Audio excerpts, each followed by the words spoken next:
Hello and welcome. It is I, Iron Raiden, back yet again with another new topic of discussion. Now, if you've seen any other videos on my channel, general pop culture, video games, whatever have you, and of course, more as of late, what I've been wanting to do with the channel is I like to change things up a bit, not necessarily talk all the same things necessarily. I may do a couple videos, every few months or whatever, but yeah, so general pop culture stuff. But I am also very much a horror fan. I'm a fan of the Halloween franchise and whatnot.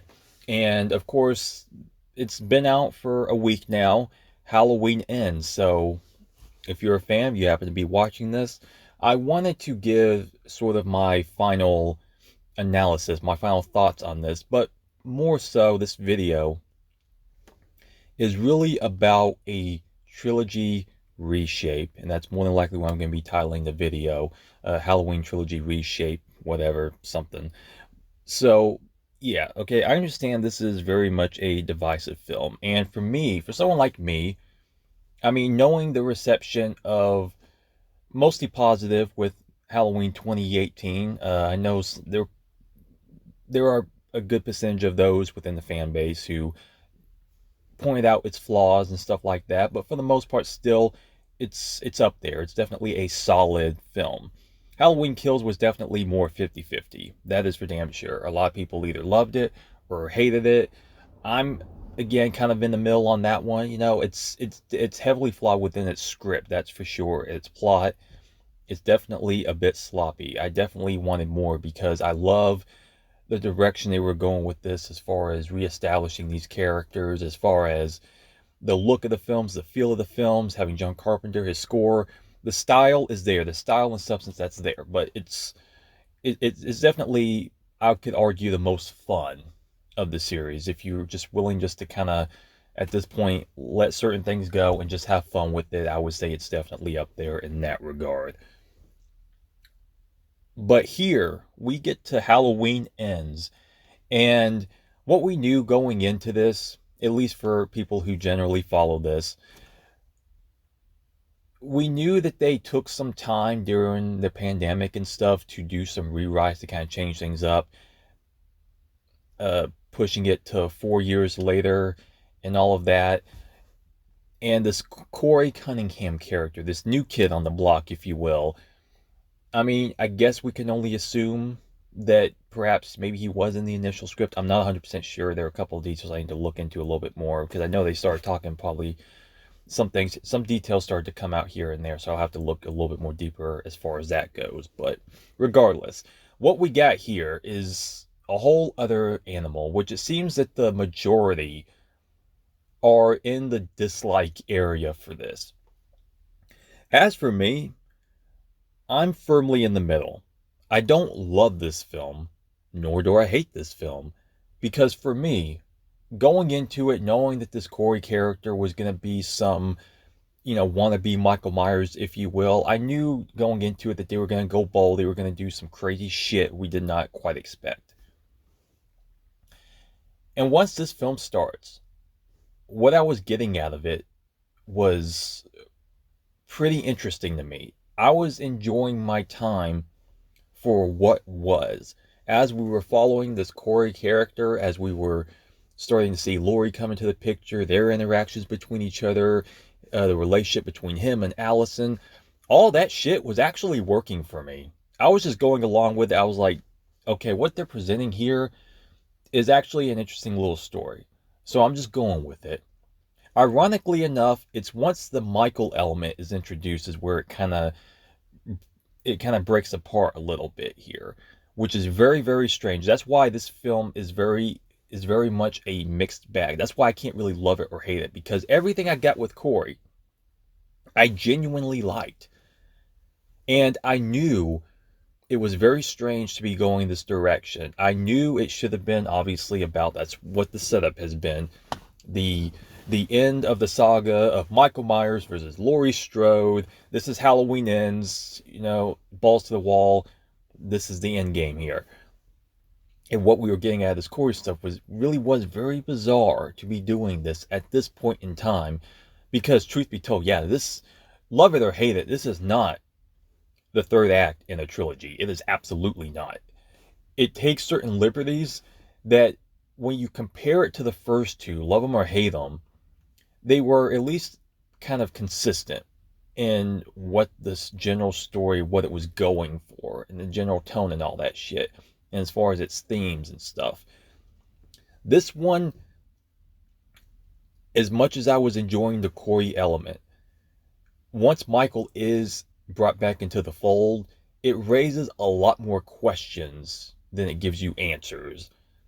Why was he away for 4 years? Why was he in this tunnel specifically? And it suggested that if he doesn't kill, he perhaps gets weaker, and it's the killing that perhaps gives him some form of energy, if you will, or something to that nature, something to that effect.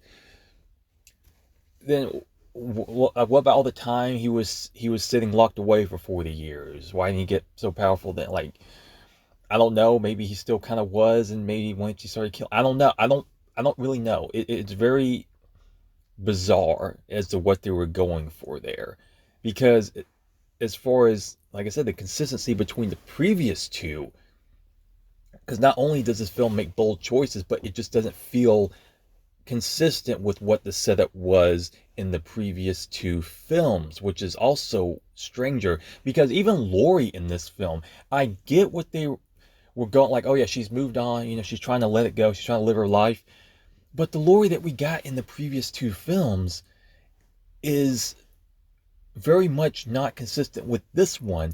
40 years this shit has haunted her. 40 years she had been just, you know, living out in the boonies somewhere, just kind of just setting up all of her Home Alone shit. She's preparing for war, for what could eventually be the return of Mike, which of course he did.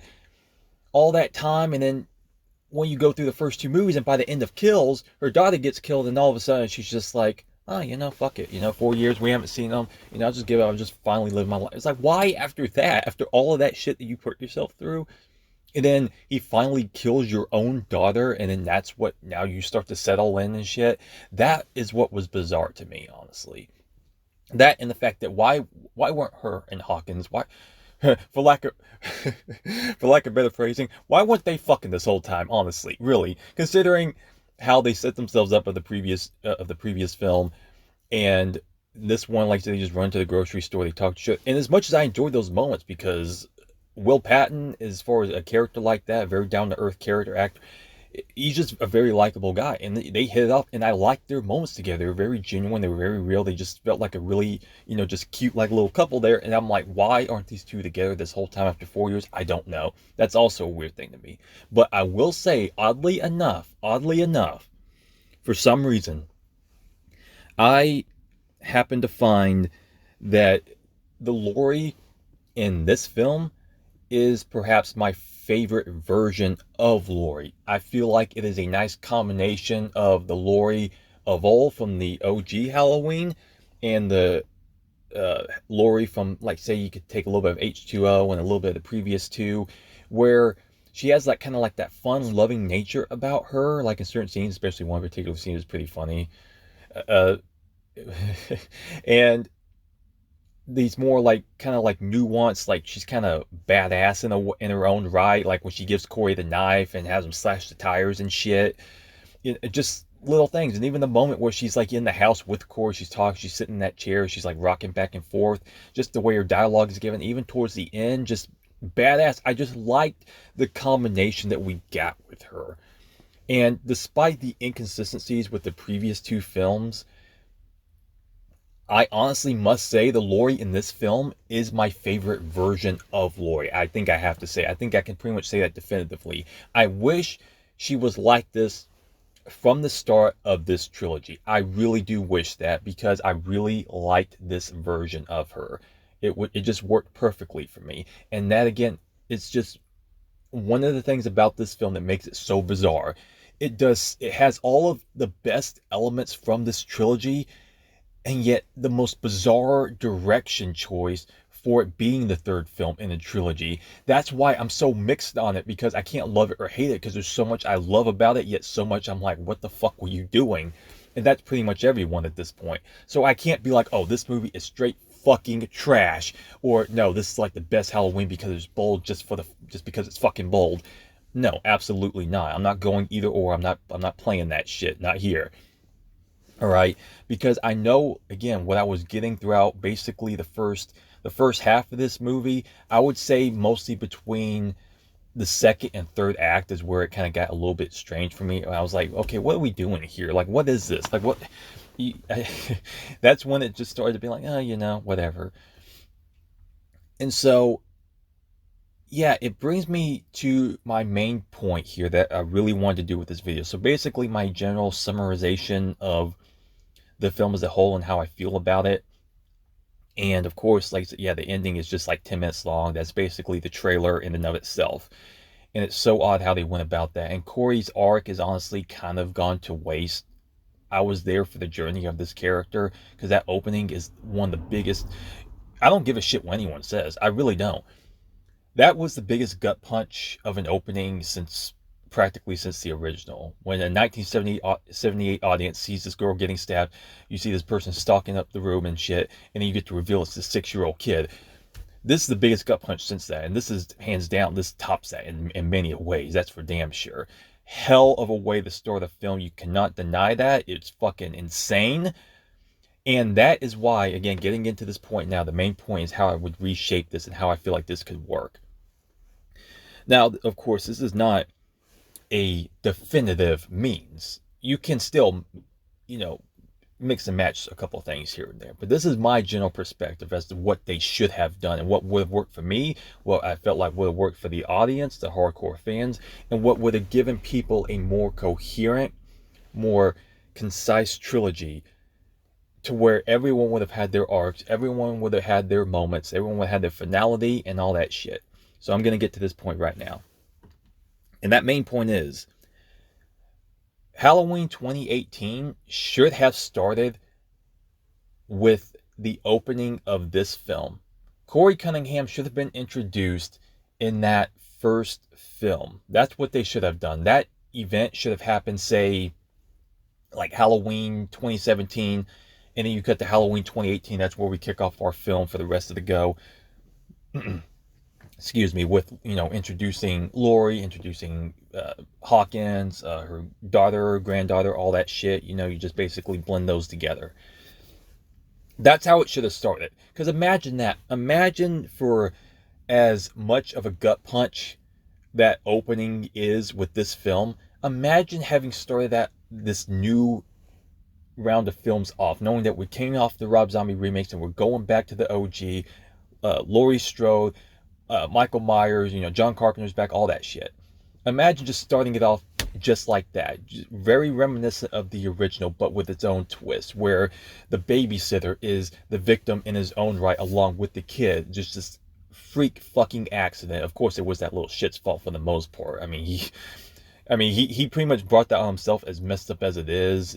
It's again, just insane. You start that off, you cut to the credits, you hit that music, and it's like, okay, we're ready to go. You're just like, what the fuck are we in for right now? That's what you should have done. And the whole first half of this film, you basically keep the same. Like, so you just blend it in with, some of the stuff of Halloween 2018. Like, so you just, cut it to your liking for pacing, all that stuff, setting up the characters. You go on that journey. All right. And so you see the aftermath of that. You see Corey, how he's dealing with it, how people look at him and all that stuff. And then as you're going along, the killings will begin to occur in Haddonfield yet again. Now, this is, of course, suggesting that Michael was never locked up for all that time, for 40 years. After that night in 78, his ass just gone, just disappeared. We don't know. And then 39 years later, that incident happens, and you get to the 40-year mark. Killings start to happen again. And knowing how things basically unfolded in this film, how townfolk looked at him, how the kid's parents looked at him, all this stuff, you basically keep that the same. You keep all that the same. And so once the killings start to occur, knowing that that was the most fresh event in people's minds, like the most insane, tragic, like, accident for any young child in the towns, basically since that original incident with Michael, people will start to suspect him. And this is where you start to blend in the idea, the mob mentality from Halloween Kills, where you cut out that one, Danny DeVito looking motherfucker. You cut that type of stuff out. You tone that element down. You give it sharper writing. You play that element. You blend those ideas together and have that be very much a key point for Corey's arc by the end of this trilogy. So you blend those together once the killings start, and then maybe at first Laurie may think it's Michael because it's been 4 years, and yeah, and she's been writing her memoir all this time, maybe like 40 years on and off as her means to kind of cope, like her own like open journal, if you will, kind of dealing with that.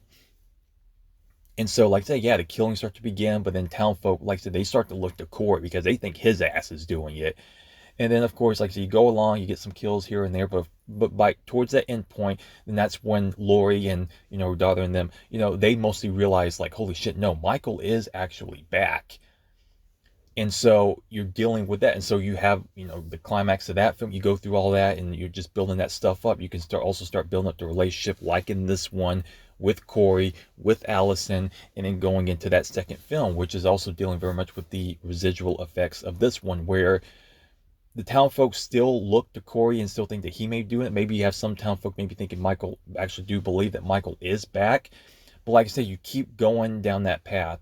But a lot of what's happened already, a lot of the pushback is building up on Corey. So you start to begin his descent, going all through the second film.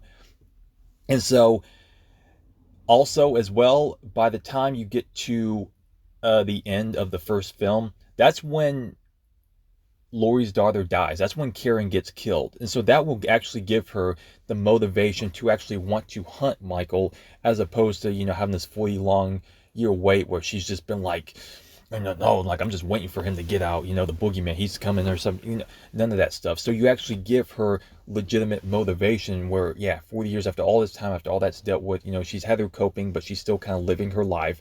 But then he finally gets a hold of her daughter. She gets caught in the crosshairs. She gets killed. And so you give Laurie the motivation to want to hunt Michael going into that next film, as well as, maybe some townfolk, whatever.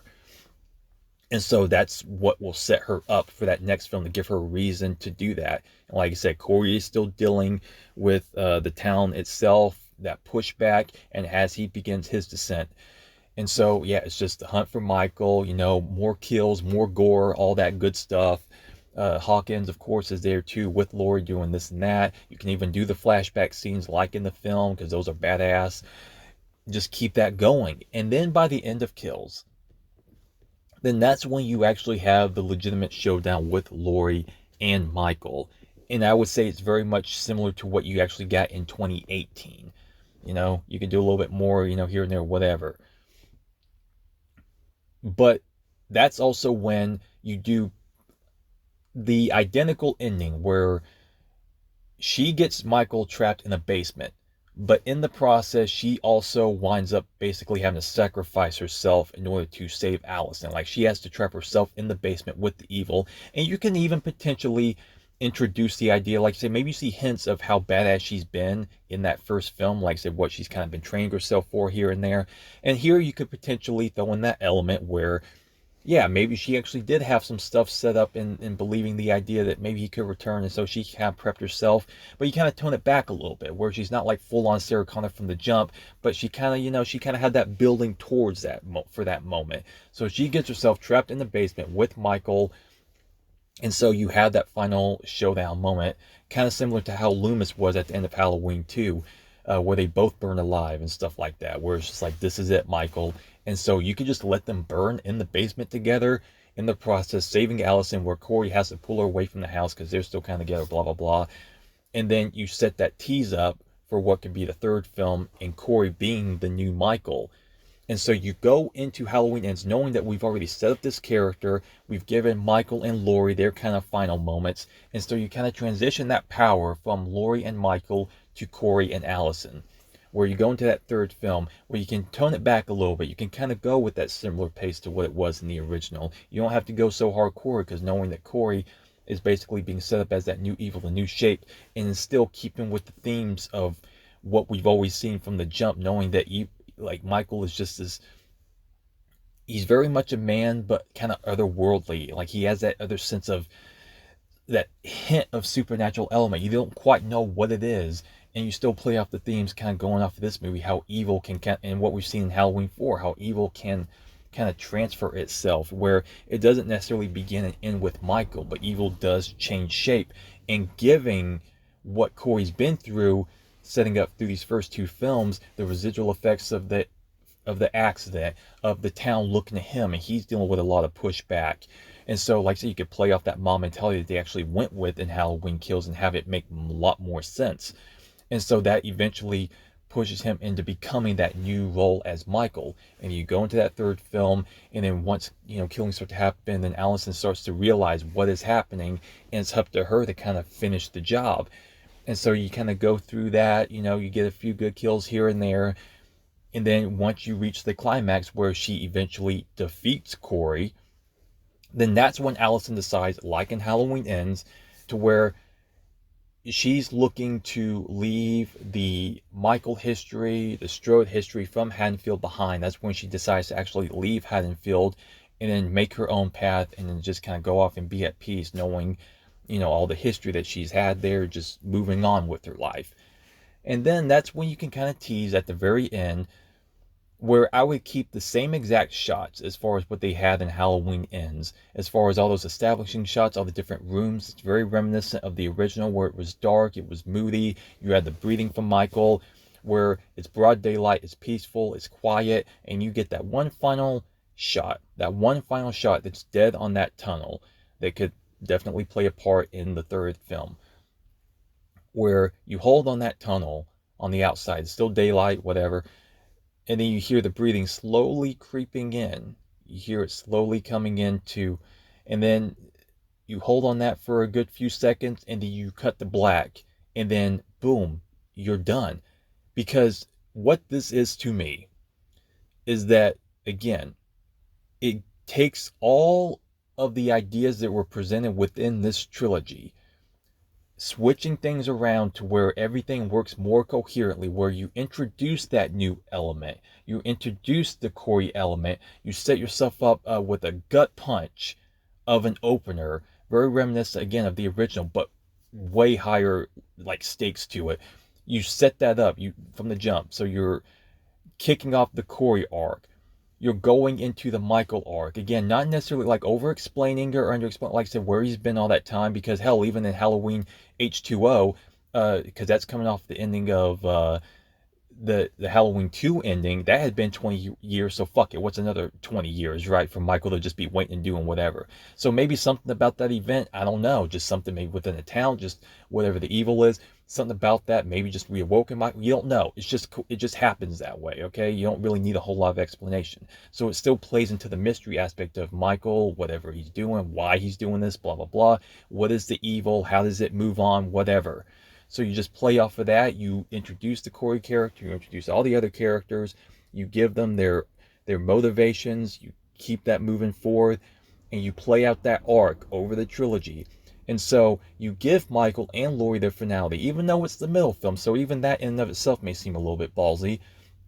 You end it right there, but you end it, ceremoniously for both characters. And again, you've given Corey his rhyme and reason, his motivation. You're giving Laurie her rhyme and reason and motivation to want to go after Michael, to hunt him, to have their finality. And then you kind of have that third film where, again, you're kind of toning things back a little bit, but then you're setting up that next new idea of what could be, and you're still playing off the themes of play on the transference of evil. And so, to me, that idea is very, very interesting, because, again, it just gives everyone their proper arcs, it gives everyone their proper send-off, and yet it just leaves just enough of a taste for that potential future, for a potential anthology sort of route. Now, even so, it goes to show also, like the first Halloween, the Halloween 2018, that could have just been called Halloween Returns. And then you could have just done, Halloween Kills and then Halloween Ends or whatever. Or the other alternative too, if you're necessarily not a fan of that idea, which I do like. But if you wanted to separate it just a little bit more, where you could return to it a little bit, you could just have that middle film just kind of be the end, where you could still, like say, kind of give a little bit of the tease of what could be with Corey, and then you just kind of leave it there, where Michael and Laurie, they finish each other off, and then you could just, like I said, just kind of give Allison her goodbyes and stuff and all that, or whatever. You know, you could tweak some of that a little bit, so you can maybe just trim off the third film in general and not even bother. But like I said, maybe leave just enough of a little tease there where everything's kind of had its finality, but again, it shows how that evil could still maybe find a way to continue. And so you could do another film down the line or whatever. Or, like I say, you could just keep it how I said it, which I personally am a fan of, because it gives Laurie and Michael their end game. It gives Allison her closure where she can leave, but it leaves enough of that room to show you how Haddonfield may not always necessarily be safe. The evil can always live on, how it can change shape, and how maybe, just maybe, that one day Corey himself could reemerge from that tunnel. You don't have to, but and I think by conveying that, just with this breathing slowly just creeping in, and not just being right off the bat through all those shots, exactly like the original. I just feel like it plays on that a little bit, where if down the line, if you really wanted to, you could do a distant fourth film where he does come back. He is very much more identical to Michael in that way, where he is a bit more stronger, he's a bit more powerful, and then Allison gets rumblings of it. Maybe she feels the need to want to return to Haddonfield and finish that job. You don't have to do that. I probably wouldn't. But again, you have that door open to what you could imagine that future to be. And that to me works a hell of a lot better. Corey Cunningham, in and of himself, he's not a bad character. The first half of this movie is not a bad movie. The problem is their timing and their execution. I know they wanted to be bold with this, but this is not the third film in a trilogy. Going this route the way that you did, I mean, I don't know, because we've been there with the New Beginnings, with like the Jason Goes to Hells, and we've been down this road before with the Season of the Witches, where the ideas themselves are not necessarily bad ideas, but the timing is ill-advised, that is for damn sure. The timing of this was, I don't know what they were thinking they were going to get at us. And they said straight up it was going to be divisive, in which, yeah, of course, they were 100% correct. But still, for this being the third act and the end of the Michael Laurie saga, it is very bizarre for them to have done this, because they really kind of did themselves that much more of a disservice, because the story that they introduced, to me, was good.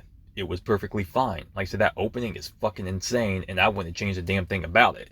Like, if you want to start Halloween films, like, that's what you do. The Corey Cunningham story and how they set him up and how they went on with that was all well and good. But again, ironically, it's when Michael is introduced where it raises a lot more questions. And so, instead of doing this where this could have been separated from this and been its own anthology type of film, or if they, just, like I said, if they just thought about this sooner and executed the way that I said, it gives all of their characters at least coherent story arcs that I feel work. So this very much, End still could have very much been Corey's story, but you gave Laurie and Michael their closure, and you give a little bit room to kind of show the passing of the torch from Michael and Laurie to Allison and Corey. And it's believable within the context of what we know the story to be, what we know the themes to be. It still works. You can't really say that it doesn't work, because I liked what I was getting out of it.